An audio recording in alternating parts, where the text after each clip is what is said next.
नाज़रीन, वगण वेझो पुराणे तकरार तां हथियारबंदनि गोलियूं हणी नौजवान खे क़त्ल करे छॾियो आहे। वधीक तफ़सील ॾियण जे लाइ असां सां गॾु टेलीफोन लाइन ते मौजूदु आहे नादर मुग़िरी।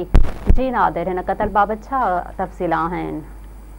जी बिल्कुलु, मां खे आगाह कंदो हलां त वगण वेझो ॻोठ कबूल तीवणा जो रहवासी आहे 35 वरनि जो इम्तियाज़ अली बिरोही हथियारबंदनि जे फायरिंग में ज़ख़्मी थी पियो, जंहिंखे वारसनि पारां चांडका अस्पताल जे एमरजेंसी वार्ड मुंतक़िल कयो वियो, जिते ज़ख़्मनि जा सूर नसां ते नौजवान दम धणी हवाले कयो। वारसनि जो चवणु आहे त असां सां ज़ाती दुश्मनी हलंदड़ हुयो। असांजो नौजवान घर खां ॿाहिरि जीअं निकितो त ॿिनि मोटरसाइकिलनि ते सवार 5 हथियारबंदनि संदनि हथियारनि जा मुंहुं खोले छॾिया ऐं असांजे नौजवान मथां सिधी फायरिंग करे ॾिनी आहे।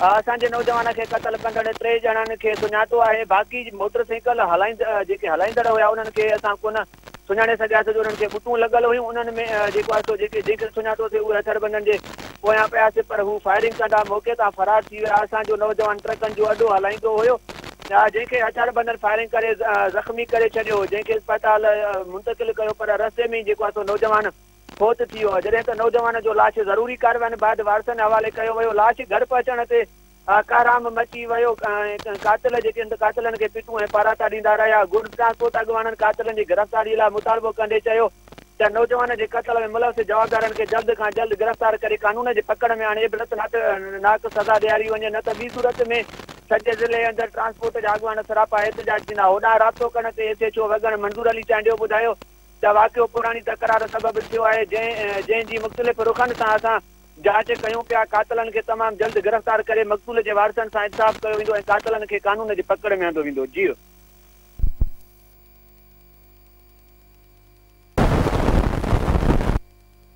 तव्हांजी महिरबानी।